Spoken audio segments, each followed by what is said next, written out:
Here's something doctors know that most men never talk about. Stress from work, money, and family doesn't just disappear at night. It follows you into the bedroom. It can be lying next to the woman you have loved for years, and suddenly your mind will not let your body do what it has always done naturally. For situations like that, doctors look for treatments that help both body and the brain, and that's where Rougiette Ready comes in. Unlike Viagra and Cialis, Rougiette Ready is a next-generation prescription treatment designed to help increase blood flow and prime your brain for arousal. It combines 3 clinically proven ingredients in 1 mint that dissolves under your tongue so it absorbs fast. Most men are ready in about 15 minutes, so you can stay present, confident, and in control when the moment is right. Over 400,000 men have already made the switch to Rougiette. Getting started is simple. Rougiette connects you with a board-certified doctor online, and your treatment ships discreetly to your door. For a limited time only, head to Rougiette.com/dogs to get 15% off your order. That's Rougiette, Rougiette.com/dogs to get 15% off. Make sure to use our link so they know we sent you. Rougiette.com/dogs.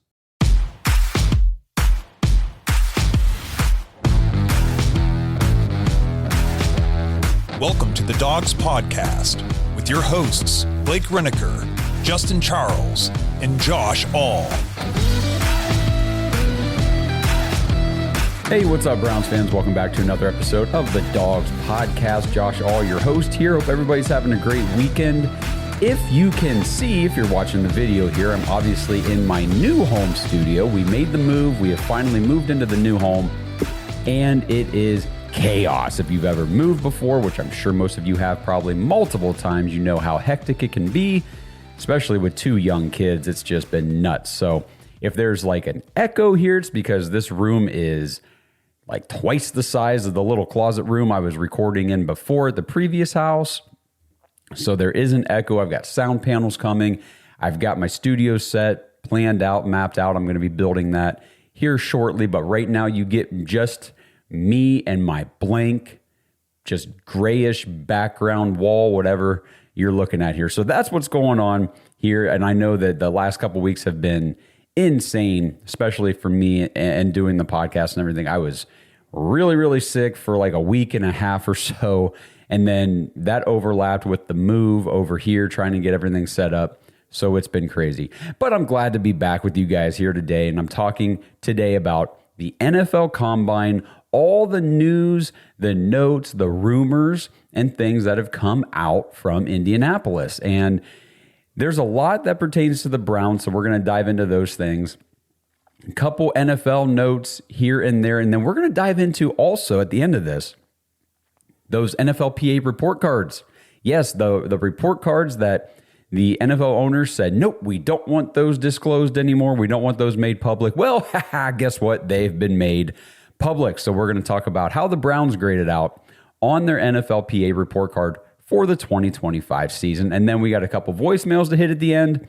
And of course, another message from our favorite villain, Vinty. That's right. He's back. I'll read that message and we'll break it all down. So thank you guys for bearing with me as we transition here into this new studio and everything else. And I will get everything, all the kinks worked out and everything set up. But for now, let's just dive into these Combine news and notes. Okay, so the first, actually really the bulk of what I want to talk about here today comes from Jared Mahler. He does this every season. He's from dogsbynature.com, same outlet as Barry Shuck. So if you guys want to go follow them, check them out. They do a lot of great work over there on that website. Jared Mahler does this every year from the Combine. He really does a good job laying out his findings from the NFL Combine, who he's talking to, what he's heard from around the league people that he's meeting with in Indianapolis, all that kind of stuff. So let's just start here at the top. He says, first of all, the NFL is even lower on this quarterback draft class than the fans and the media are. He says Ty Simpson, the Alabama quarterback, could be a first-round pick, but he had multiple people tell him that if teams are disciplined to their draft boards, Ty Simpson is more likely to be selected mid to late second round. So we'll see how that goes. I think there's a good chance, obviously, that Ty Simpson goes in the first round. I think, we have seen that kind of stuff happen in weak draft classes or quarterback draft classes in the past. Kenny Pickett being a very good example for the Steelers back in whatever year that was, 2021, 2, I forget. He goes on his next note, quarterback from Penn State, Drew Allar. He says, will probably go higher in the draft than you think. He says Drew Allar is the outlier with size, athleticism, work ethic, and some built-in James Franklin excuses. Currently, Allar is projected as a 4th-round pick at Mock Draft Database. That is a far drop from many believing he would compete to be the first pick in the draft when he decided to return to school ahead of the 2025 season. His injury and struggles on the field are notable, but teams see a quarterback with a lot of upside, moxie, and room to grow. He says, barring poor performances before the 2026 NFL Draft or bad news around the medical front, Jared Moeller would put the floor on Drew Allar at very high, being drafted very high in the 3rd round, with the 2nd round being the most likely spot at this point. So Drew Allar could end up being a high 3rd round, maybe a 2nd round pick, according to what Moeller is seeing and hearing in Indianapolis. So that's interesting. We've talked on this show before, like, would it be worth a flyer for the Browns to use a 5th round pick or even a 4th round pick on Drew Allar? And it's like, maybe. I'm not big. I'm not really excited to use these later mid to late round picks on quarterbacks anymore because it just doesn't work out. It really just doesn't pan out. We just did that last year twice. We used 2 of those picks in 2025 on quarterbacks. One of them actually looks like he could develop into a legitimate NFL starter, which that's being Shedeur Sanders, obviously not Dylan Gabriel. So what are we doing here? We have so many needs and holes to fill on this roster. Don't waste a mid-round pick where you could get a good depth piece at a position we really need players. I just don't understand the swing on these mid-round quarterbacks, but I do understand. I get that Drew Allar is enticing as far as the measurables and the intangibles and things like that. So something to keep an eye on. Jared Moeller goes on. He says there's going to be a little bit more separation of church and state for the Browns at GM and head coach. He says it was notable how Andrew Berry spoke about, quote, Monk, meaning Todd Monken. It wasn't a big statement or anything, but just a clearer delineation of front office and coaching than we heard from Berry during Kevin Stefanski's time with the team. He says a lot less we and collaboration language and a lot more seemingly defined roles between the two positions. So, we had that mind meld between Andrew Berry and Kevin Stefanski, and everything was a collaboration. We make all our decisions together, blah, blah, blah, blah, blah.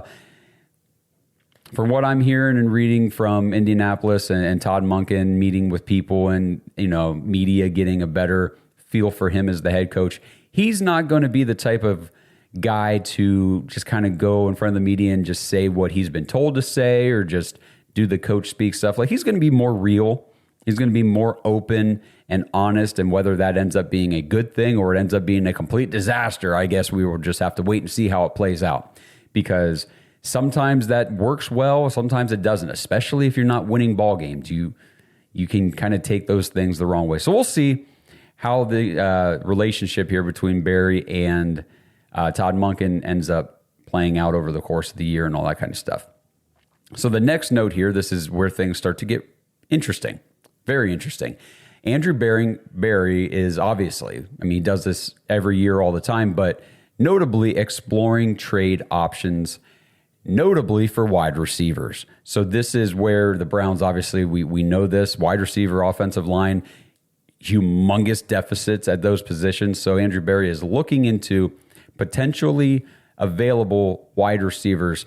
Jared Moeller notes that while fans are lower on Andrew Berry due to the poor results on the field, which is understandable and absolutely valid, the Browns general manager is highly respected around the league due to his process, including being very straightforward about his discussion, price points, and his desires. He's also considered persistent and resilient in that he will revisit trade ideas from the previous trade deadline just a few months later to see if they can still happen. One of those examples, Jared Moeller notes here, about Berry returning to trade talks is with the Saints about wide receiver Chris Olave. Andrew Berry has also discussed trading for Marvin Harrison Jr. from the Arizona Cardinals. So 2 former Buckeye first-rounders in trade talks with the Browns. Now, that Marvin Harrison Jr., trade report, or, the fact that the Browns have inquired with the Cardinals about him, that got some smoke. That got some good smoke rolling on social media over the weekend. But I read a tweet from Benjamin Albright, and he said that the Browns have indeed spoken with the Arizona Cardinals about the availability of Marvin Harrison Jr., but the discussions really didn't go anywhere. So it sounds like the Cardinals are a little bit more steadfast in keeping Marvin Harrison, which I totally understand. I would be too. That's why I want him. And the reasons why I want Marvin Harrison Jr. are the same reasons why the Cardinals want Marvin Harrison Jr. But that doesn't mean that this whole thing with MHJ is dead in the water. It just means, first of all, Mueller just reported, I just talked about how persistent Andrew Berry can be. So I would imagine the Browns are going to continue to monitor the situation. They're going to keep, communication lines open with the Cardinals about Marvin Harrison, and hopefully something can transpire in a trade for that player right there. All right, now moving on to another position, obviously, and a player that I've talked extensively about on the show. There is at least a 4-team fight to acquire center Tyler Linderbaum, the former center of the Baltimore Ravens. Now, reportedly, the Ravens have offered him a very lucrative deal to stay in Baltimore. I think that he has also expressed a desire to stay in Baltimore. So if you want to know where I stand, my gut feeling is that Tyler Linderbaum will end up re-signing with the Baltimore Ravens. I just feel like that's the most likely outcome. Doesn't mean it's going to happen. That's just how I feel right now. But the other teams, at least the teams that are known to be involved in this, the New York Giants are expected to be heavily involved in Tyler Linderbaum, obviously with John Harbaugh as former head coach, now being the head coach in New York. And the Browns are one of the 4 teams known to be targeting Tyler Linderbaum, obviously with first of all, just with the blatant need. We need offensive linemen. We need a center. He would be the ideal get for this Browns offensive line overhaul, the revamp, and obviously there's the connections with Todd Monken as the OC and Travis Switzer as the run game coordinator. Oh, and obviously George Warhop, the offensive line coach, all from the Baltimore Ravens, now coaching in Cleveland. So I would put the Browns, Giants, Ravens squarely in the mix, obviously, for Tyler Linderbaum. Now, Mueller said he was not able to identify who that 4th team was that is in the mix for Linderbaum, but was told that there are 4 in the race. And I've been reading and looking up things for Linderbaum. I think the Chargers and maybe the Houston Texans could be that 4th team who are in on Tyler Linderbaum, just from some of the reports and rumors that I've been reading. Mueller says that he expects the Browns to acquire an offensive lineman in a trade. Maybe a situation where it's a late round pick for a player who might end up getting cut. Think about KT Leviston last year, right? We traded, what was it, a 7th round pick to who was it, the Rams? I think it was the Rams, right? And we got KT Leviston off of there. I think he was on their practice squad. I can't even remember now. But either way, we traded for him, and he ended up being a depth piece for us who, of course, had to start pretty much the whole season because none of our guys can ever stay healthy. So that's a situation that we're looking into here for the Browns. He said Andrew Berry did mention, and he talked about this, how the Chicago Bears are kind of that the baseline, the standard for how to put a new offensive line together through a multitude of ways. So that is likely to include a trade for an interior offensive lineman, through the draft, and then obviously through developing your own players that are on your roster. And that really will go into effect here, the trade for the interior offensive lineman, if Joel Bitonio does not return to the team, if he decides to retire, or if he just wants to go play somewhere else. But I would think that if Joel Bitonio says, I got another year left in me, that year will most likely be spent in Cleveland. I know the Browns have said they want him to come back. Todd Monken said that he has met with Joel Bitonio and said, I want him on this offensive line this year. It's just not every player is wired the way that Joel Bitonio is wired, the way he prepares, the way he executes, just the type of person he is in the locker room. And obviously Monken would love to have that veteran presence on his new offensive line that's going to have to be completely freaking rebuilt. It would be nice to keep Bitonio another season if we could, but we'll know more. I think that, the new league year when it starts March 12th, he's got a few weeks left to make that decision now. Okay, so moving over into the draft. As of now, this is from Jared Mahler again. The Browns don't see a huge difference if they trade down from pick 6 to pick 10 to around pick 20 or somewhere in that range in this year's draft, meaning the players on their board, the grades they have for those guys, there's not a big difference from the players that are available at 6 to the players who are available at 20. And that's where this draft is different than years past. It's a little more unique where there are some very good prospects, very good players in this draft. But it's not very clear cut the order to which they're in and where they're projected to go in the draft. So you know, second round picks this year might be way more valuable to have 3 second round picks than it would be to have 1 first round pick. Because a lot of the guys graded, or a lot of the guys who will get drafted in the first round have a very similar grade to guys getting drafted in the second round. I hope I'm explaining that okay. I hope that makes sense. So moving back in the draft, you know, piling up some additional draft capital, whether it's for this draft or for next year or even the year after, just getting some extra picks, some extra ammo in the bag just helps out teams who don't have significant differences in their grades between guys early in the first round and the guys in the second round.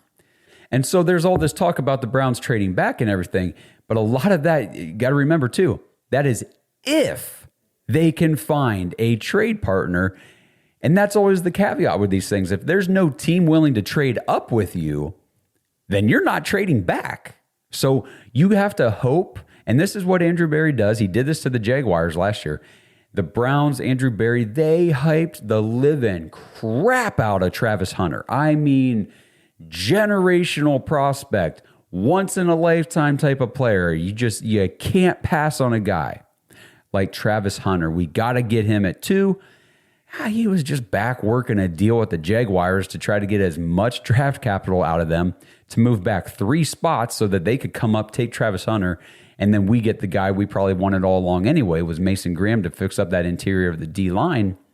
And then we gained an extra second-round pick. We moved up in the 4th round, I think it was, and got a first-round pick, an extra first-round pick for this season. So that's the kind of thing I would expect. I know I can kind of already see what they're doing with guys like Caleb Downs. And now Sonny Styles, the linebacker from Ohio State, just absolutely obliterated the NFL Combine. His RAS score, everything was just like 99th percentile or whatever it ended up being. It was insane. And I could see them hyping up some of these players to teams a little bit further back from us who could really use a strong addition to their defense. Get a team to move up, take one of those guys we move back, and still end up getting, you know, maybe it's Spencer Fano or, you know, Caden Proctor or somebody, one of these offensive tackles that we probably like anyway. And we move back, still get the guy we wanted, but add a bunch of draft capital along the way. So I do see, I guess what I'm getting at is don't be surprised if the Browns trade back from 6. And then if they trade back from 6, don't be surprised if they try to do it again. Tony Grossi's already talked about this. We got other people talking about it. The Browns have always, and I know this pisses a lot of people off. I was talking to my dad about this over the weekend. We were moving stuff in, and I said, I don't be surprised. I told him, don't be surprised if they move back from 6. And he said, I hate that. I hate when they trade back. Just, you sucked for reasons because you don't have good players. Stay where you are and just take the best player on the board. Okay, hey, man, I don't disagree. I think that's what the good teams do. But the Browns have so many needs right now that we're not just one elite player away, or potentially elite player, if you even think somebody is, away from being competitive right now. So either way, even when there are elite players on the board like Julio Jones and some of these players, we've done this in the past, we'll trade back. We'll trade back, and we won't take those players. We're definitely going to try to trade back in this draft. You can bet on it. Again, not saying it will happen. You got to have a trade partner. But as long as we have a trade partner, I guarantee we will do it. If the option is available, we will move back. This episode is partnered with Kalshi. Browns fans, are you ready to put your money where your predictions are? With Kalshi, America's #1 regulated prediction market, you can legally trade on events that actually matter to you. And the best part is you don't need to predict specific stat lines and compile a 7-leg parlay just to win big. With Kalshi, the objective is either yes or no. Will Shedeur Sanders be the Browns' Week 1 starting quarterback? Will Fernando Mendoza be the first overall pick in the draft? Will the Browns make their pick at 6, or will they trade out of that spot? And in other sports, will the Cavs win the NBA Finals? You can put your money on these predictions and more with Kalshi. If you want to try it out, Kalshi is giving $10 to anyone who signs up at kalshi.com/dogs and trades $100. Get away from disadvantageous sports books and dive into real-world outcomes with real-time odds and real payouts. Head over to Kalshi, KALSHI.com/dogs, DAWGS, or just click the link in the description to get $10 when you trade $100 with Kalshi. Because why shouldn't you get paid for being right? Here's something doctors know that most men never talk about. Stress from work, money, and family doesn't just disappear at night. It follows you into the bedroom. It can be lying next to the woman you have loved for years, and suddenly your mind will not let your body do what it has always done naturally. For situations like that, doctors look for treatments that help both body and the brain, and that's where Rougiet Ready comes in. Unlike Viagra and Cialis, Rougiet Ready is a next-generation prescription treatment designed to help increase blood flow and prime your brain for arousal. It combines 3 clinically proven ingredients in 1 mint that dissolves under your tongue so it absorbs fast. Most men are ready in about 15 minutes, so you can stay present, confident, and in control when the moment is right. Over 400,000 men have already made the switch to Rougiet. Getting started is simple. Rougiet connects you with a board-certified doctor online, and your treatment ships discreetly to your door. For a limited time only, head to Rougiet.com/dogs to get 15% off your order. That's Rougiet, RUGIET.com/dogs to get 15% off. Make sure to use our link so they know we sent you. Rougiet.com/dogs. Thank you for calling the Bombas Comfort Line. Bombas make socks, slippers, tees, and underwear made with the highest quality materials. Press 1 for comfort, 2 for style, 3 for donation. You chose style. Bombas has styles for whatever you enjoy. You can run in Bombas, lounge in Bombas, dress them up, dress them down, but always give back in Bombas. Because with every item purchased, another is donated. Bombas, comfort worth calling for. Go to bombas.com/audio and use code AUDIO for 20% off your first purchase. That's BOMBAS.com and use code AUDIO. Okay, so moving on here, Mueller says fans and media might be higher on Indiana Hoosiers wide receiver Elijah Surratt than the league, meaning maybe he's not viewed as highly by the NFL as, you know, we in the media, because we really like Elijah Surratt from Indiana. I did hear from several, or not several, but from like another outlet that I was listening to over the weekend at the NFL Combine that Elijah Surratt blew teams away in his interviews. Teams were saying that Surratt's football IQ, his knowledge of assignments, meaning like what every player on the field is supposed to do on a given play, and when they were testing him and talking to him in these interviews, just really gave teams the impression that this guy has a high football IQ, and it was impressive to teams. So maybe, and then Mueller's notes here did come out earlier in the week before some of these prospects had their interviews and obviously did their drills on the field. So we'll see how Elijah Surratt moves throughout the process. I do think Omar Cooper Jr. has definitely jumped him.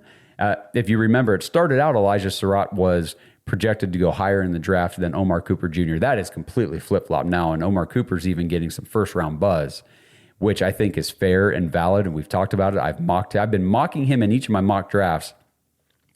where he's based on in Mock Draft Database, which is the aggregate of all these industry mock drafts. So that's where the industry and the NFL see him going over time, but it has moved up. It was like I was getting him in the 100s, then I was getting him at 70, and then I had to take him at 39. Now I'm going to have to take him at freaking 24, I think, if I want him, or trade back to like 28, 29, somewhere in there to get Omar Cooper Jr. because he's moving up in the draft, and I think that I think that's valid. I think he's a mover that was underrated to begin with.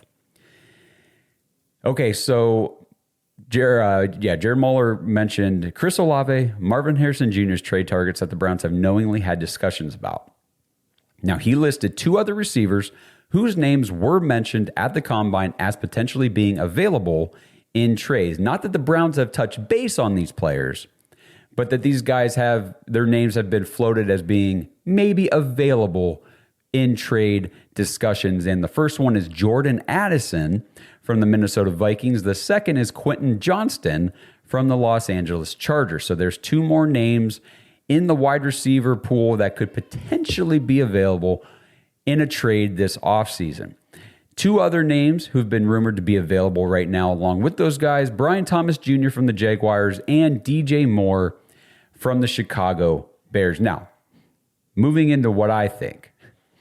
Personally, of the wide receivers that the Browns have either had discussions about and the guys available or rumored to be available, here's the order of my trade wish list. Number one option for me, if say we could get any of these guys in a trade, number one for me is Marvin Harrison Jr. I just believe very strongly in his talent level and the skill set. I believe that Marvin Harrison Jr. does have wide receiver one overall in the NFL, not just wide receiver one for a team potential, but I think he could still very possibly be the best wide receiver in the NFL over a stretch here of his career. Remember, he's only been in the league for 2 years, okay? He's played 2 underwhelming seasons in the NFL. And, a lot of people forget the normal, or at least the historical trajectory of a wide receiver career path. We have been spoiled in recent years by the rookie season breakouts. Justin Jefferson, Jamar Chase, Brian Thomas, Malik Neighbors, Tedero McMillan this past season, Puka Nakua's rookie year. These guys blew up and exploded as rookies. And we forget that historically, what did we always look for? What did teams and media and analysts always watch for with wide receivers? It was always called the third-year breakout. That's what everybody was looking for with wide receivers. Think about Jackson Smith-Njigba. Didn't do much at all as a rookie. He improved in year 2, and then this year, year 3, exploded, best receiver in the NFL. Devontae Adams was actually a fourth-year breakout. So he went his entire rookie contract looking like a bust. Fourth-year breakout, future Hall of Famer. Nico Collins, third-year breakout. This is just the way things always went in the past. I forget what year it was for like Stephon Diggs to break out. A lot of these guys, the way it has historically been, it takes receivers a little bit of time. And while we expected a guy like Marvin Harrison Jr. to have that immediate breakout as a rookie, just like, Jefferson and Chase and some of these guys, it doesn't always happen for these players. But I'm telling you guys, especially if you're Ohio State fans, the talent level for Marvin Harrison Jr. is about as high as it can be for an NFL receiver. So he would be my number one.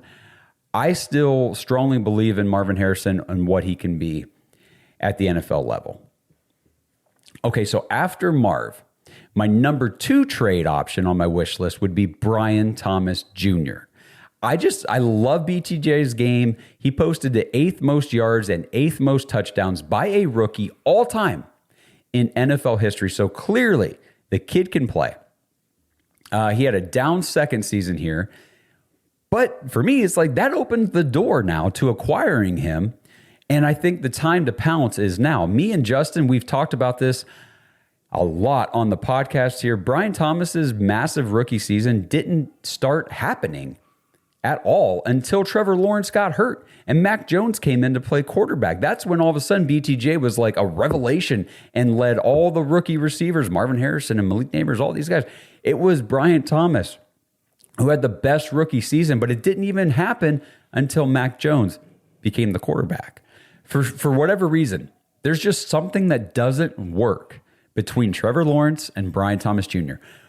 But we saw what it can look like with a different quarterback, and it's freaking awesome. So I love Brian Thomas Jr. He would be the number 2 on my list. Marv and BTJ, they are at the top of this list for me because they're both very young at 23 years old, and they both have 2 years remaining on their rookie deals. Plus, they have 5th-year options in their contract. It fits where the Browns currently are in their rebuild, so that's why these two would be at the top of my list. Plus, I just think they have the most talent. on this list, but that doesn't dismiss my next guy. Number 3 on the list, Chris Olave. Olave currently on his 5th-year option, which the Saints exercised last May for this upcoming season in 2026. The New Orleans Saints could save $15.5 million on the cap by trading him. And if you know the situation with the cap spaces, the Saints are always in trouble in the cap, with the cap. So it would be beneficial for them to clear up some space, and they could do it because, again, you're going to pay Chris Olave $15.5 million playing on the 5th-year option for your team. You don't want to do that and then just let him roll into free. Like, he's not going to roll into free agency next year. So you're either going to trade him at some point this year or you're going to extend him. What do I always tell you guys? What happens with the best receivers in the league? They either get extended or traded for. And those are the 2 options here for Chris Olave. So if the Saints are not going to extend him, then they have to trade him to save the cap space this year. And because they're not going to eat this cap space and then just let him walk. That's not going to happen. So he's either getting traded or extended. I know the concussions have clouded kind of the perception of Chris Olave in the NFL, but let's just go through a couple things real quick. On his rookie contract here, this guy has posted 1,042 yards as a rookie. Followed it up with a second 1,000-yard, 1,123 yards in his second season. Year 3 was really marred by injuries and concussions and things like that. Had just 400 yards. And then this past season was healthy the whole time, 1,163 yards and 9 touchdowns. Got him a second-team All-Pro nomination.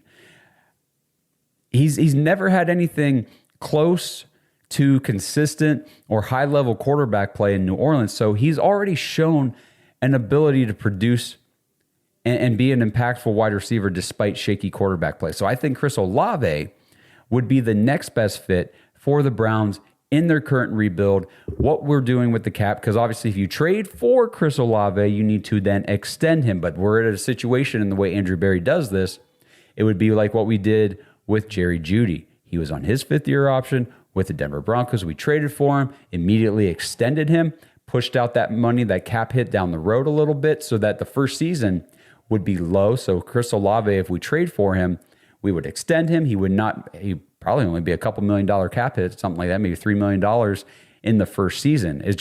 That's just how it's been working out for the Browns. So I see him as the next best option. And then this is my list of 4. So finally, my 4th option in a trade would be DJ Moore from the Chicago Bears. Now, DJ Moore, he's older. He's 28. He's going to turn 29 in April. And yes, I have been down on the idea of trading for 29-year-old A.J. Brown, but that's largely due to his contract, not so much as, the age doesn't really help us that much. He's obviously a great receiver. Same with DJ Moore, but the contract is way better, works way better for the Browns. $28.5 million cap hit in 2026 for DJ Moore, but he could then be cut or traded as soon as next offseason in 2027 to save $24.5 million against the cap.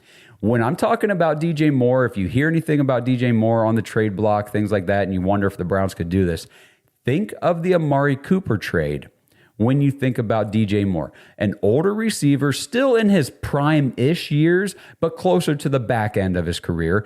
The trading team needs to dump the contract. The Chicago Bears need to free up that cap space. The Browns desperately need a number 1 wide receiver.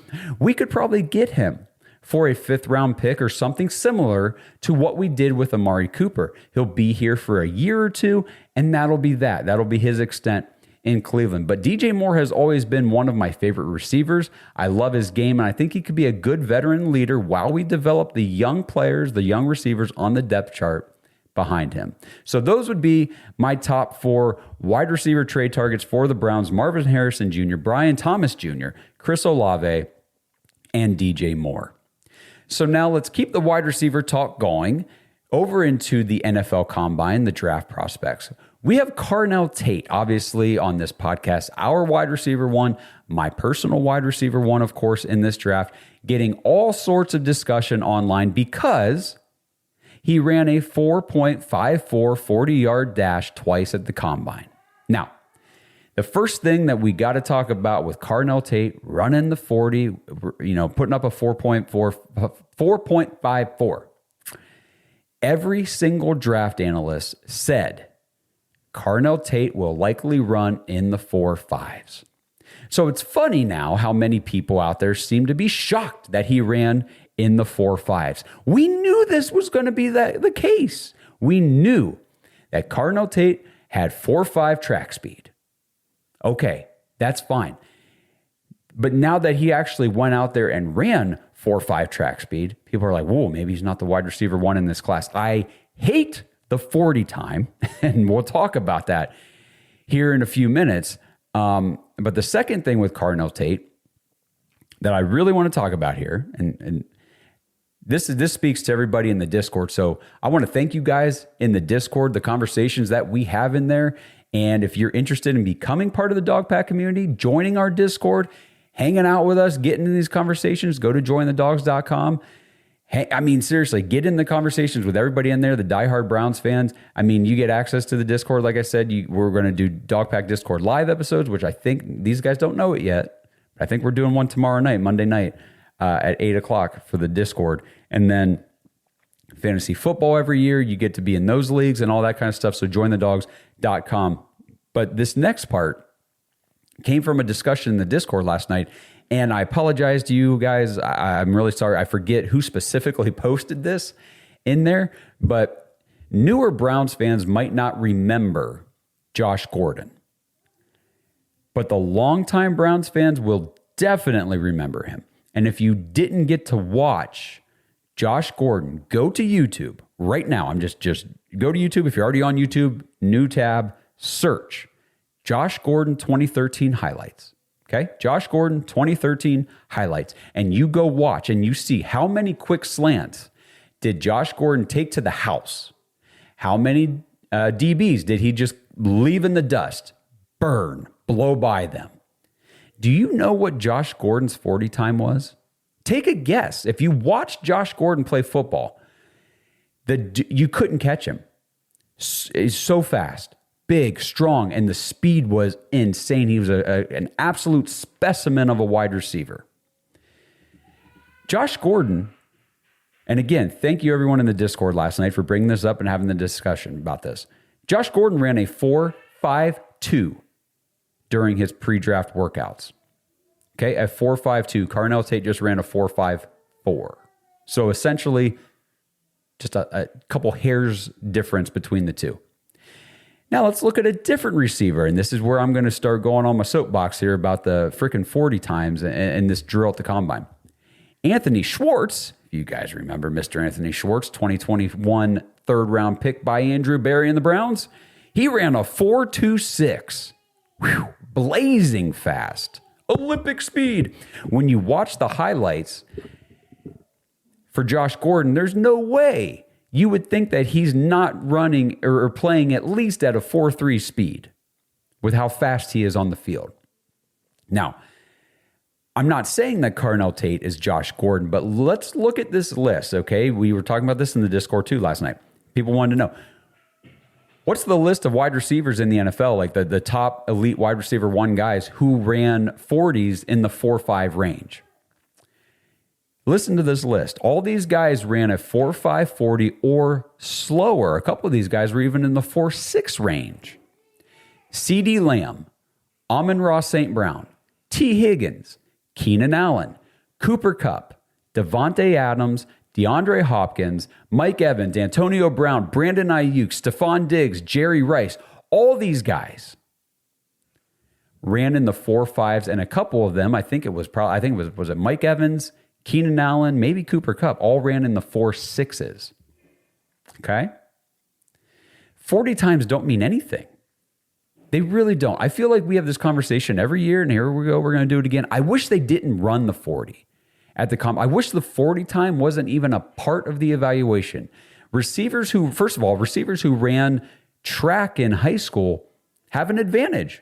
It doesn't have to just be receivers. Running backs or quarterback. If you ran track in high school, you have an advantage because this is a freaking track event. It's not a football event. Think about the 40-yard dash at the combine. You're getting on a track in shorts and running a straight line as fast as you can. 40 yards. When do players ever do that in the NFL? First of all, And I know, like, I'm recording this episode Sunday morning, so we don't have the measurables and the combine performance for the offensive line. Those guys are all going today. But like a 40-yard dash for an offensive lineman, who cares? Who cares what a 40-yard dash? When is an offensive lineman ever going to run as fast as they can in a straight line for 40 yards in a football game? That's not what they do. And I know, like, oh, the 9 routes for the receivers. It's still not what they do. You still have to have a release package off the line. You're going to get pressed or get hands on you by a DB at some point during that route. You're not just going to run a straight vertical seam, down the sideline as fast as you can and have nothing else happen to you. First of all, you're running on grass, not track. You got football pads on, not shorts. The 40 is the dumbest evaluation. But anyway, let me just kind of get back to my notes here because I could talk about that forever. But again, it's a straight line run on a track in shorts. It's a drill, like I just said, no player ever does in the NFL, never in a game. The 40-yard dash is how guys like Matthew Golden get drafted in the first round. And if you go back even further, years back, remember John Ross for the Cincinnati Bengals? Yeah, it's how the Browns get excited to draft a guy like Anthony Schwartz over Amon-Ra St. Brown. Yes, Anthony Schwartz ran a 4.26 40, Olympic level speed. The problem with that is this is football, not the Olympics.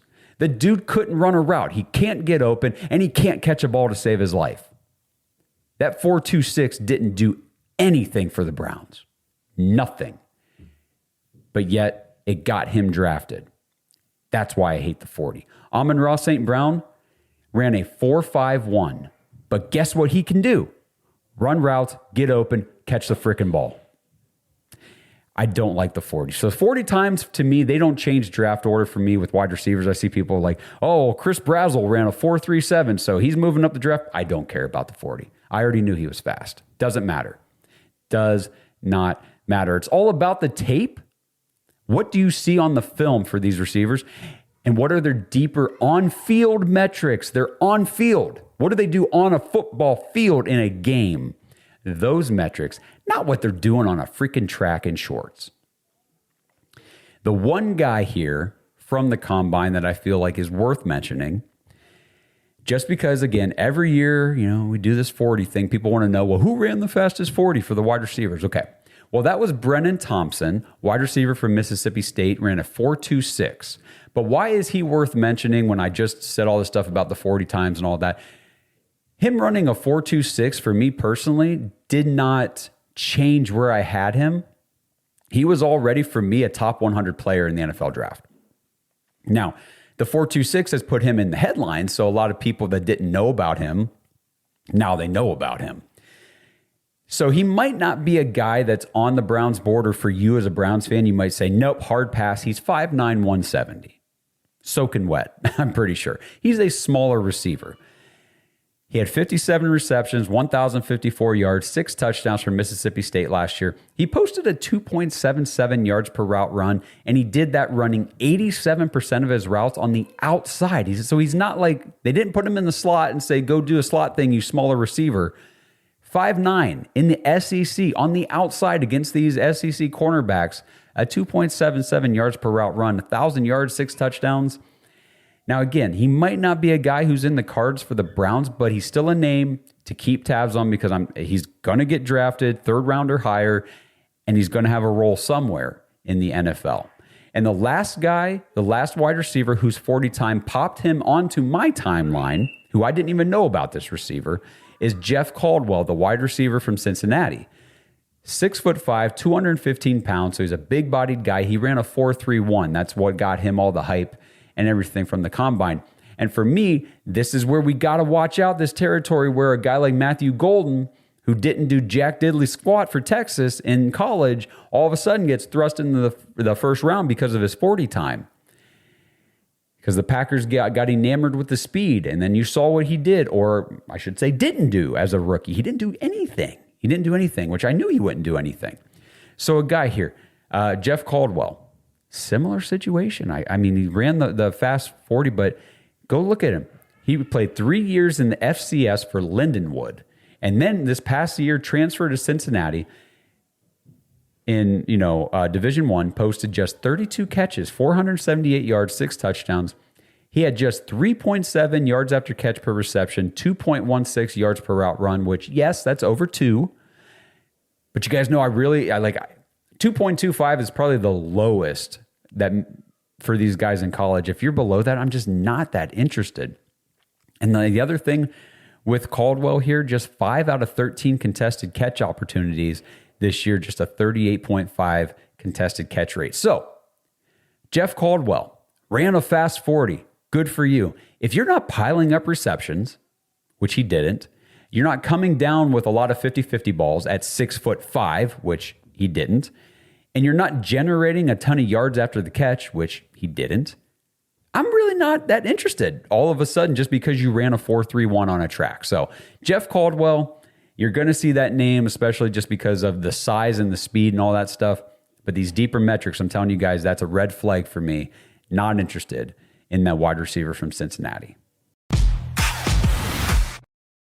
This episode is sponsored by ButcherBox. Browns fans, with all the free agency and draft talk, you know that spring is right around the corner. And there's no better feeling than stepping into that sunshine, ripping off that old cover, and firing up the grill. And ButcherBox has the perfect deal for you to get the best meat onto that grill this spring. Head to butcherbox.com/dogs, DAWGS, right now, and new users will get their choice between free chicken breasts for a year or ground beef in every box for the lifetime of their subscription. And if you're just placing a one-time order, make sure you guys use promo code DOGS, DAWGS, at checkout to get our podcast discount. With ButcherBox, you get to choose your box and how often it's delivered. With the custom classic box, for example, you get exactly what you and your family need for the warmer weather. Choose from over 80 different products, including meat and seafood. Plus, you can manage your entire subscription online and change your box type, product selections, frequency, or delivery date anytime. Shipping is always free. Deliveries come straight to your door on your schedule, and you can cancel anytime. So what are you guys waiting for? Head over to butcherbox.com/dogs right now. New users, you guys are going to get your choice between free chicken breast for a year or ground beef in every box for the lifetime of your subscription. And again, if you're just placing a one-time order, use promo code DOGS at checkout for our podcast discount. That's butcherbox.com/dogs. So speaking about these wide receivers, in the draft, some of the stuff we've done in the past here with Andrew Berry, I'm still very concerned with Andrew Berry's ability to identify and draft wide receivers. Over 6 seasons now, he is drafted in 2020, Donovan Peoples-Jones, 6th round, out of the league. 2021, Anthony Schwartz, 3rd round, out of the league. 2022, David Bell, 3rd round, out of the league. 2022, Mike Woods, 6th round, out of the league. 2023, Cedric Tillman, 3rd round, still on the team. Last year of his rookie deal. We'll see if anybody signs him next year in free agency. 2024, Jamari Thrash, 5th round, out of the league. Or what is he, practice squad or exclusive rights? I don't even remember what he is. It doesn't matter. It doesn't matter because they all sucked. They all sucked. So not a single one of these receivers is still in the NFL, except for Cedric Tillman. Like I said, he's on the final year of his rookie deal. Not one receiver that Andrew Berry has drafted has ever been signed in free agency by another team. We traded Donovan Peoples-Jones to the Lions during the 2023 season, but once he became a free agent after that season, never played football again.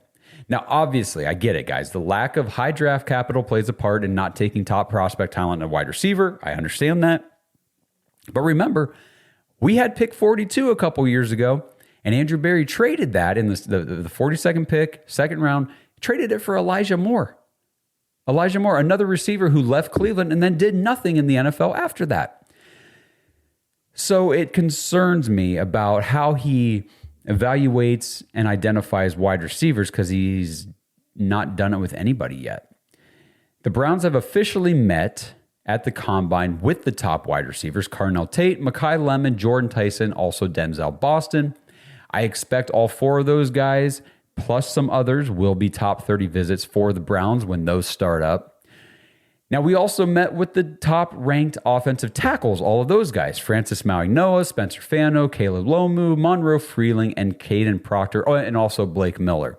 I firmly expect one of those names to be called by Cleveland on night 1 in April. I think that the Browns taking an offensive tackle in the 1st round, whether it's early, we trade back and we take one in the mid, or we wait and take one at 24, or trade back from 24 a little bit and take one. Either way, we are taking one of these guys in the first round. I would bet on that for sure. Now, finally, let's kick over here some quarterback news and rumors. Now, every source that I've been reading and listening to seems convinced that the Browns are going to be adding at least a player or a couple players to that quarterback room. Several sources that I've read believe that Deshaun Watson will actually open the season as the QB1 for the Browns. Now, I don't think that's very likely, but at this point in time, you really can't rule it out. I mean, he is on the team, he's on the roster, and he'll be healthy enough to compete. Rumors are that the Browns, Dolphins, Cardinals are among the top teams expected to be chasing after Malik Willis in free agency. And you guys know that I think it's a bad idea to go after Malik Willis. The dude has 6 career starts. I've said this so many times. 6 starts in 4 seasons. He has started fewer games. He has fewer pass attempts in his career than Shedeur Sanders had last year. So he's projected to go anywhere from 20 to 25 million. Some think that when the competition heats up for his services, it could push past $30 million contract. Like, if you sign Malik Willis for that kind of money, he is your starter. You don't bring that guy in here to compete for the job. That's your starter. I just don't see the point. I don't see how it makes sense to pay that kind of money for such limited experience. I really don't. But we'll see how it goes. Zach Jackson from The Athletic, he said he believes the Browns' plan at quarterback is to sign Malik Willis. And then if that doesn't work, the backup plan or the next plan is to trade for Anthony Richardson from the Colts. Again, both of these just seem like bad ideas to me. Now, I get it. I can see the upside with Anthony Richardson on why somebody would want them to do that. But I watched him play football too, so I really don't want Anthony Richardson. And the guy's never healthy. He's hurt all the time. He can't throw the ball. Like, he's inaccurate as inaccurate can be. He's big, he's athletic, but again, that doesn't help you if he's on the sideline with a bum ankle or something. Like, a hard pass for me on Anthony Richardson and Malik Willis. Mary Kay Cabot reporting all week that Alabama quarterback Ty Simpson is firmly on the Browns' radar in the draft. And I expect that the Browns will have Ty Simpson in for a top 30 visit. I think that there will be interest there. I know that there's a relationship between Ty Simpson's family. His dad, I think, coached at Southern Miss. I don't know if it was if he was just kind of there in relation to Todd Monken or if he was actually on Todd Monken's staff. But either way, they know each other. There's a relationship there. So there is a connection to the Browns and Ty Simpson. Penn State quarterback, already talked about him a little bit, Drew Allar. He said he would love to be drafted by the Browns. It's his hometown team, favorite team growing up. Claims that he went to every Browns home game for several years straight when he was growing up, all that kind of stuff. From what I read, from what I saw from the combine, Drew Allar displayed his arm strength, and he probably does have the best arm talent in this draft class. He had good accuracy on those throwing drills. And there's no doubt that Drew Allar has moxie, he has confidence, and again, that has reportedly been something that has caught the attention of some of these NFL teams who have spoken with him. And why Jared Mueller thinks that mid-third round, late second round, probably where Drew Allar's going to end up going, despite the injury and the poor play in 2025. Now, Miami quarterback Carson Beck, he also said he'd love to play for Cleveland because he wants to be reunited with Todd Monken, who was his OC at Georgia. So I could see the Browns using some resources, spending some time, top 30 visit, pro days, things like that on Carson Beck, on Drew Allar, on Ty Simpson. And the last guy that don't be surprised if you see the Browns in the mix, at least having conversations with, maybe meeting with this guy, maybe going to a pro day or something. It's Cole Payton, the quarterback from North Dakota State. Now, maybe they won't, okay? Maybe the Browns don't have him on their board. Maybe the small school FCS level competition, all that's going to take him off the board. But Cole Payton at the Combine just posted a 9.97 RAS score, which is 4th. the fourth best out of 1,054 quarterbacks since 1987. And the reason that 9.97 RAS score is worth looking into as a prospect for Cole Payton is because his passing data in 2025 actually supports it. It was very, very good. 72% completion, 2,700 yards, 16 touchdowns, just 4 interceptions, a 193.4 passer rating. Plus, he added 777 rushing yards and 13 touchdowns on the ground. He's a legit dual threat, elite athleticism, not to mention he's got the prototypical NFL size, 6'3", 232 pounds, will have NFL teams very curious about Cole Payton. Now, I know I said it, but again, FCS, lower level competition, all that stuff. Trey Lance's school, I get all that stuff. But we're not talking about taking this guy with the 3rd overall pick in the draft. We're talking maybe a 2nd or 3rd round pick on a guy like Cole Payton. So we'll see where he ends up in the projections as the draft season rolls on.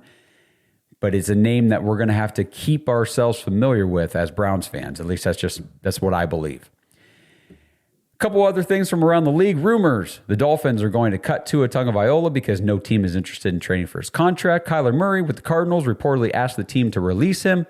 And the Vikings are looking to move on from J.J. McCarthy. They plan to bring back Carson Wentz at minimum this season, but they are looking to upgrade their quarterback position. And Derek Carr has said that he would consider coming out of retirement to play for a contending team. The New Orleans Saints still own the rights to his contract. So if a team wants him, they're going to have to trade for him from the Saints. But obviously the Saints are moving forward with Tyler Shuck, so they would have motivation to move him if a team did come calling saying they would like to acquire Derek Carr. We'll see. We will see what happens and how all that stuff plays out here over the offseason when the new league year starts here in a couple weeks.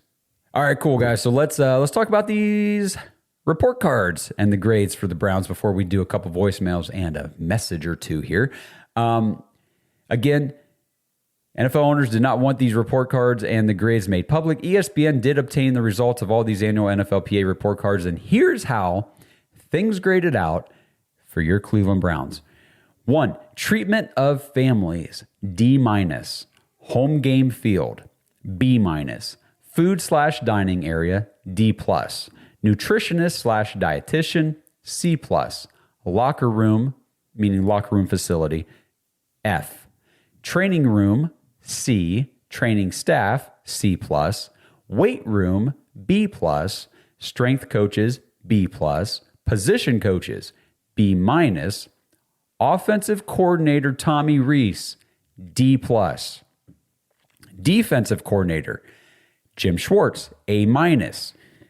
Special teams coordinator Bubba Ventrone, D. Team travel got a D-. Your head coach, Kevin Stefanski, got a C-. General manager Andrew Berry, C. And team ownership, C. So there's your team grades for these NFLPA report cards for 2025. And the ones that I really want to highlight here have to do with your coordinators. It's funny.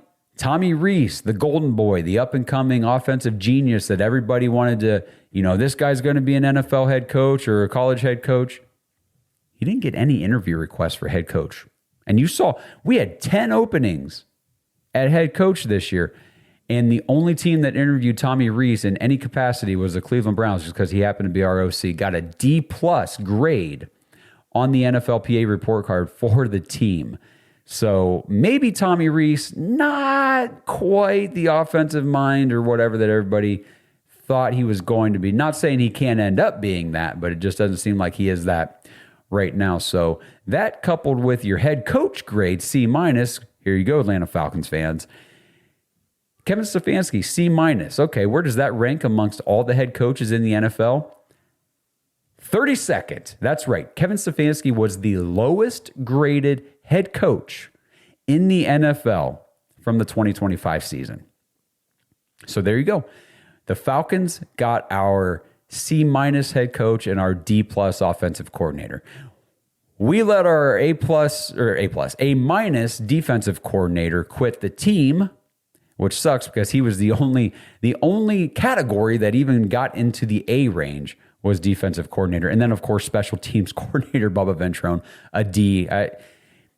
The team has spoken. The players have spoken. They were not happy with the coaching staff, which is why I was ready to move on from everybody, even Jim Schwartz. Just we needed to do a full house cleaning. Again, in my opinion, that should have been the front office as well. Andrew Berry with your C grade here and everything, and he just put a absolutely piss poor product on the field over 6 years.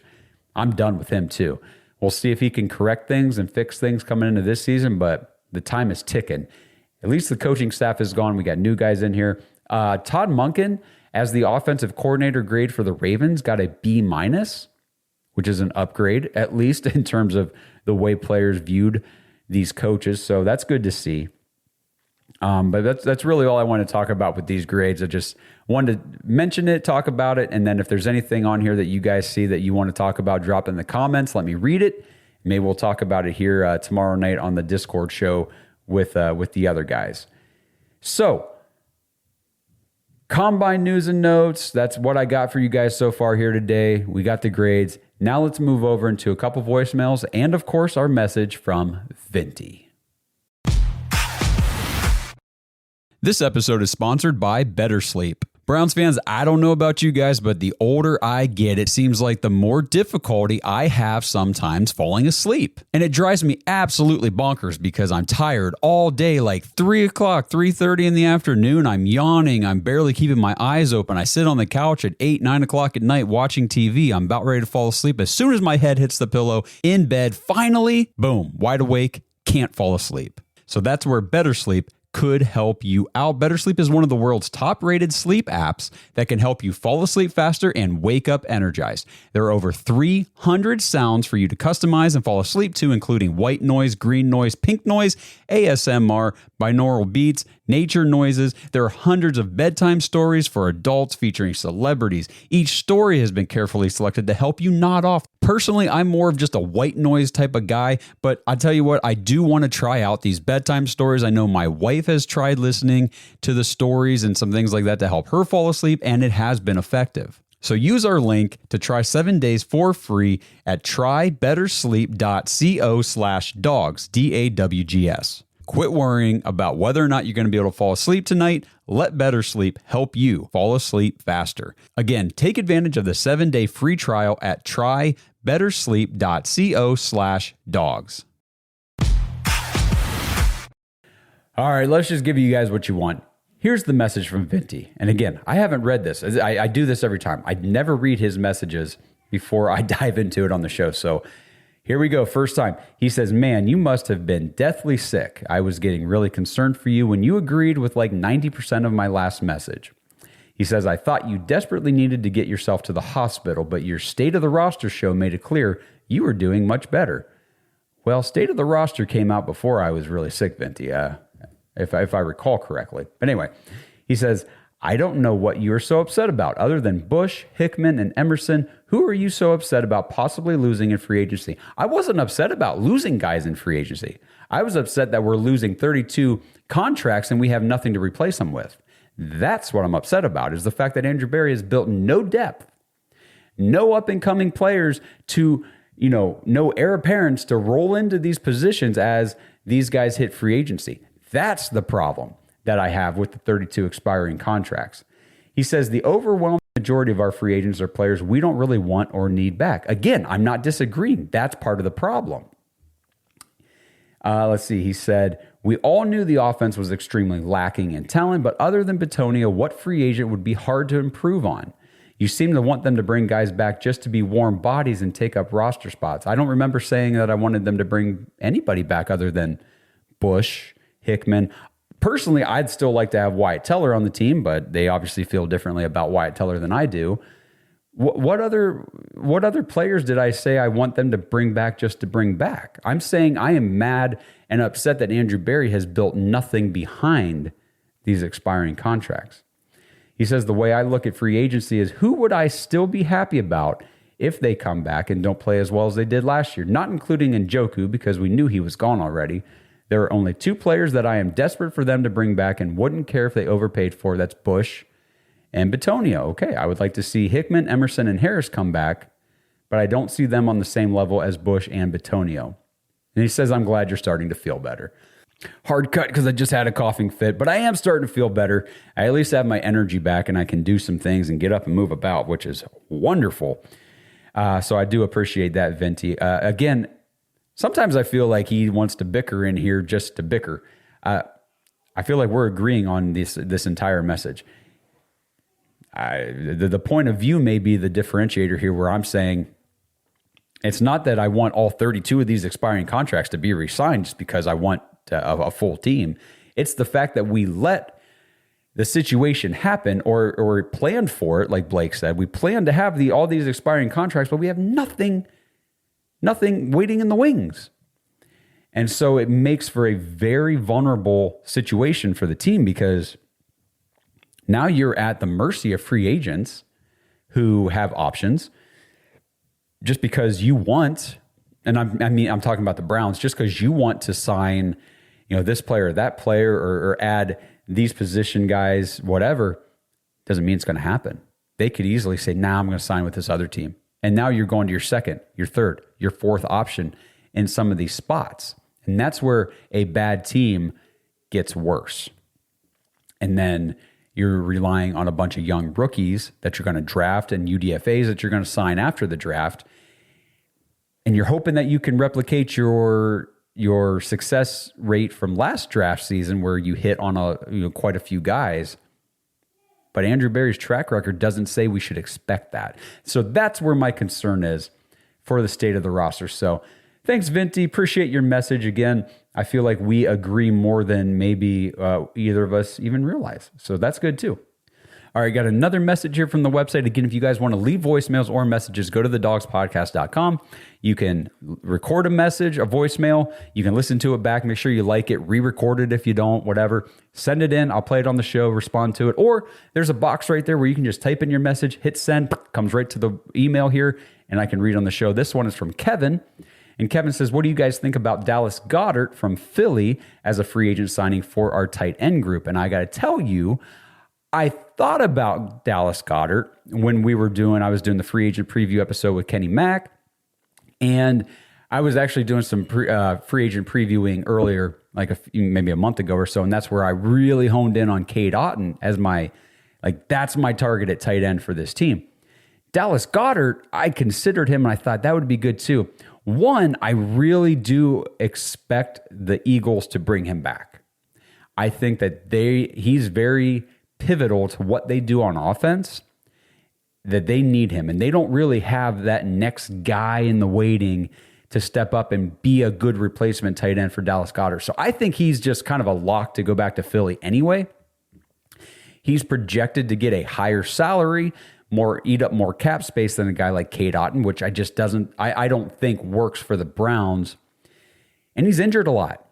For Cleveland to fork out the kind of money and cap space you would have to get for Dallas Goedert, and then for him to potentially end up injured, because it just, they say you shouldn't project injury, but when a guy has such an extensive injury history where he's hurt every year at some point, Jack Conklin, DeJuan Jones being some good examples for us, you kind of have to build in that expectation, unfortunately. And for Dallas Goedert, that is the expectation. So I like him. I think he's a great player, hell of a player, but just not a good fit for where the Browns currently are and what we're currently trying to do with the roster. So thank you, Kevin, for that question. All right, last message here from the website is from Logan. Says, hey guys, Logan from Surrey, British Columbia, Canada. Got a short question.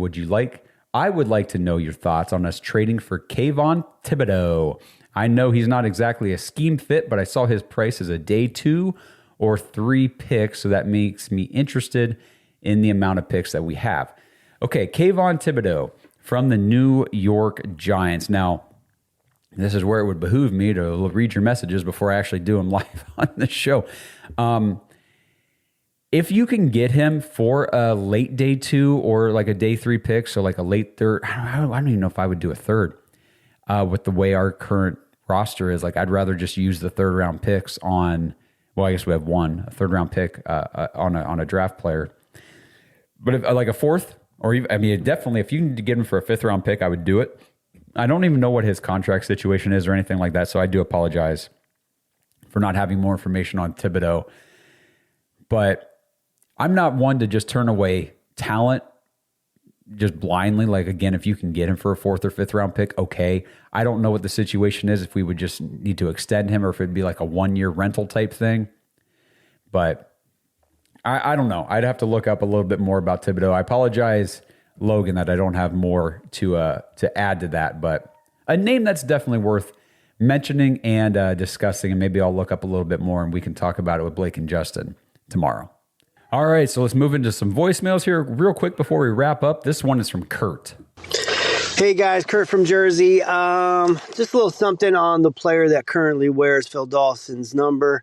Is there a way we can restructure him and then trade him? I know, like, I mentioned it on the Discord, and I'm not smart enough to understand contracts and stuff. I don't know how much we owe him still. So is there a way we can restructure and maybe trade him to a team like the Jets, somebody that's willing to take a flyer, not for anything, like just be like, hey, we'll eat some of the contract or most of the contract, just get him out the door and maybe get like a 6th round pick for him, or I don't know, anything, a friggin' a new bench press whatever, I don't know, piece of equipment for our gym. I don't know, man. I just need him gone. I need him gone. I can't, guys. I can't with him. He's got to go. Another thing, I think this is probably the last year as AB as we know it. It's either he's going to win GM of the year or he is going to be fired. There's no in between. He's either going to work a miracle with this roster or he is just going to get fired for, past mistakes, and they're coming back to haunt us. So go Browns. Love the show, guys. Later. All right, Kurt, thank you for the voicemail. Yeah, with Deshaun Watson and his contracts. So just to break it down real quick, we'll keep this pretty simple. So right now, 2026, he's got an $80.7 million cap hit, $46 million guaranteed this season. And then if the Browns were to, let's just say, this is why it's not going to happen, cut him, as just right now as it stands, like you can't just cut him, because all $80.7 million cap is dead cap. You would be paying him that whether he's on the team or not on the cap this season. So cutting him, not an option. He's got $25.7 million dead cap next year, $16.7 million dead cap in 2028, and then $8 million dead cap in 2029 before he is finally off the books. Okay? Now, restructure, you ask about that. They can restructure Deshaun Watson this year, which they will do, and they will clear $35.7 million this year. So that'll be big for the Browns heading into free agency this year once they restructure Deshaun Watson. The problem is, even if you restructure him, it doesn't matter, because all the money that's left on his contract, I mean, it's guaranteed money, so you can't void any of it. Part of it doesn't just go away because he's cut because it wasn't guaranteed and all that kind of stuff. It's all guaranteed. So it all gets paid. It, like the cap hits, you can't shave any of that off because it was all guaranteed money. It all has to hit at some point. Nobody's trading for him.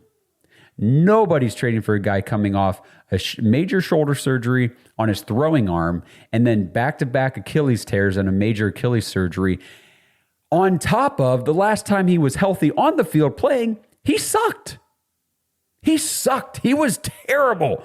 Worst quarterback play we've ever seen, or some of the worst. I guess we did have to watch DTR. Some of the worst quarterback play we have ever seen. Nobody is trading for the stigma of Deshaun Watson, for the piss poor play and the freaking ridiculous cap hit contract, experience that you got to go through to acquire him. It will not happen. So you can't trade him. You cannot cut him. He will be here for 2026 no matter what. So I get it, Kurt. I understand your enthusiasm and motivation to get him off the roster. But buckle down, man. Everybody out there too, because he's here for 2026. He will be a post-June 1st cut, or at least his contract will be a post-June 1 cut next offseason in 2027. He won't be here, but his contract will still be here. His dead cap hits will still be here through 2029. And I'm trying to remember, because once they restructure, then you can take the dead cap for the following year and split it over 2 more years. That might push it back out to 2030. But either way, however it all works, the dead caps are going to be here. He's going to be on the books for years to come, even though he won't physically be on the roster. So it sucks. It's a bad situation. It was a bad contract, a bad trade to make in the first place. It would have been much easier, obviously, to stomach and digest had he played anywhere close to even just league average quarterback play. But he didn't. It didn't even come close to league average. So it was terrible. Terrible move, but whatever. That's what we got. Let's see. Last voicemail here again. Thanks, Kurt. Last voicemail here today is from Liam. What's going on, dogs? It's Liam calling in from Calgary, Alberta, Canada. And I just finished watching the Combine, looking at all those amazing wide receivers. So I thought there's no better time than now to do a mock draft. And I just want you guys to let me know what you think about this mock. Starting in round 1 with pick number 6, I mean, nothing's going to change my mind. It's Carnell Tate. Like, if he's on the board, I feel like that's a must take for the Browns. Like, it just has to be him. Going into the next pick at 24, I think Travis taking Monroe Freeland, tackle from Georgia, another guy who's kind of climbed up the boards. Again, like, obviously, I don't see us leaving the first round without at least one wide receiver or one tackle. Next round, I have us taking Emilio Pregnon from Oregon. Again, just bolster up that offensive line. Round 3, I got Jack Endries from Texas, the tight end. I think he had a great combine yesterday. And obviously, we need another tight end with Fannin being the only one on the roster. Round 4 was Malik Muhammad, also from Texas. Round 5, I went with Ted Hurst, who is my favorite prospect in this draft.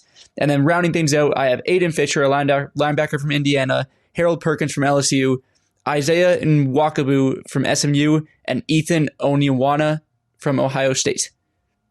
And Aiden Fisher is a linebacker, Harold Perkins is a linebacker, the guy from SMU is a safety, and Ethan Oniwana is a guard, in case you were wondering. But yeah, so let me know what you guys think about that.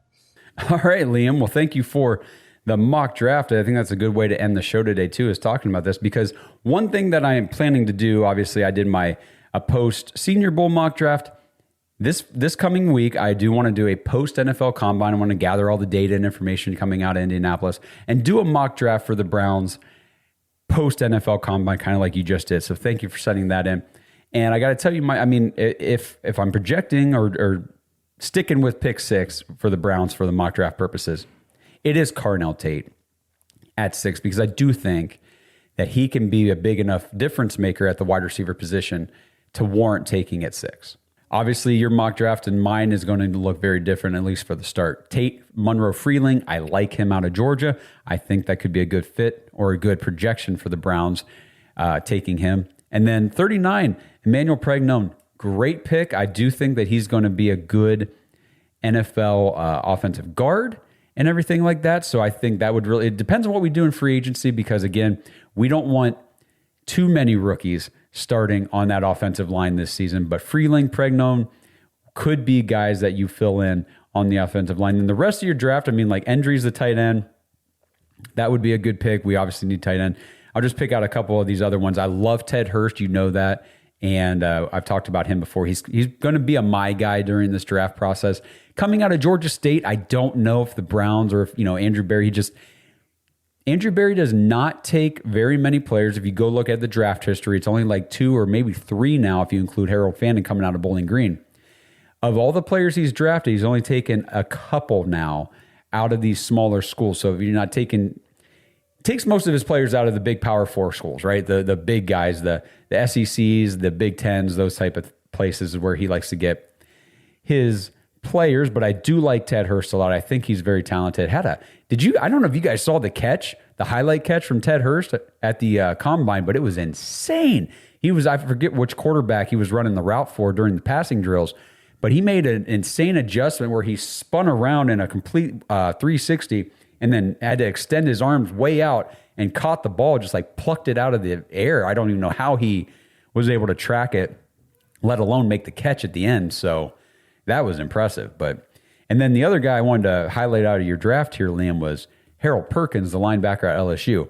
Might be in my next mock draft. I'm not sure because I'm really liking Kyle Lewis out of Pitt at the linebacker position. But Harold Perkins, I like him a lot too at LSU. So I like that pick. I think you did a great job on your mock draft. And yeah, I appreciate you sending that in. I appreciate everybody in your voicemails, Kurt and Kevin and everybody sending in your messages. It's just great hearing from you guys. Again, I appreciate everybody's well wishes as I've been dealing with this flu or whatever the heck this has been for the last couple weeks.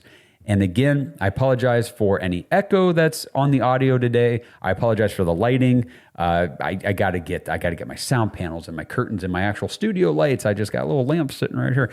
I got a lot of work to do here in the new studio, but I can't let the progress of the studio hold up any content for you guys because I love producing the content. I love bringing it to you guys. I want to hear what you guys have to think in the comments. So please let me know. Drop your comments about, anything I talked about today, the NFL Combine, draft projections, free agency, the quarterback situation for the Browns, anything that these guys sent in, whether it was a message or a voicemail. Again, go to thedogspodcast.com if you want to get your thoughts and opinions, questions on the show. Go to jointhedogs.com if you want to be part of the Discord, if you want to be part of the Dog Pack community, hang out with everybody in there, be part of those 24/7 conversations. Right now, just the news in there, the conversation, the discussions are just flowing, man. It's so great, especially with all the Combine stuff coming out. And then we're going to be hitting the new league year in free agency so fast. It's right around the corner. So don't miss out on those conversations. Get in there if you want to be with those diehard Browns fans. It's jointhedogs.com. Thank you guys again for tuning in. Appreciate you. Best audience in the world. And I will be back with you guys. We're going to do the Dog Pack Discord show tomorrow night. So you guys should be able to get that on the public feeds on Tuesday morning. And then again, I will be doing my post NFL Combine mock draft later this week. So stay tuned. Have a great week, everybody. We'll talk soon. And let's go Browns. Thanks for listening to another episode of the Dogs Podcast. Make sure you subscribe on YouTube and follow us on Twitter at The Dogs Podcast. Get your thoughts on the show at thedogspodcast.com.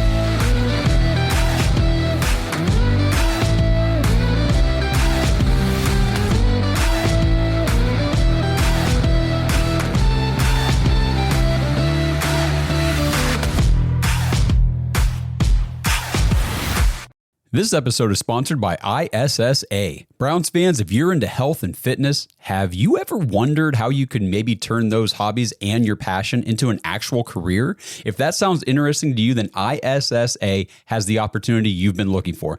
ISSA is the International Sports Science Association, and they can help you become a certified personal trainer in as little as 3 months. And right now you can get $100 off your certification when you sign up through our link, joinissa.com/dogs, DAWGS. Now, certifications are 100% online, self-study, and self-paced. You can study anywhere from your phone, tablet, or computer. And the final exam is open note, open book, aka piece of cake. Except you fitness nuts probably don't eat a ton of cake, so let's just call it a piece of delicious protein bar. And ISSA has the #1 job guarantee in the industry. If you get certified and sign up to be a certified trainer with ISSA, you have a job guarantee or your money back. ISSA has over 10,000 gym partners that have over 73,000 open jobs for trainers right now. And you don't... Studies show that 100% of everybody in the world wants to curl up indoors and do nothing because it's so darn cold out there. That's why many people are turning to Bombas, whose pillowy plush slippers and warm merino wool socks have been said to be the most comfortable in the history of feet. Bombas products have been found to boost coziness by up to 1,000,000%. Okay, enough fake statistics, but could Bombas socks and slippers really be the cure? Go to bombas.com/audio and use code AUDIO for 20% off your first purchase. That's BOMBAS.com and use code AUDIO.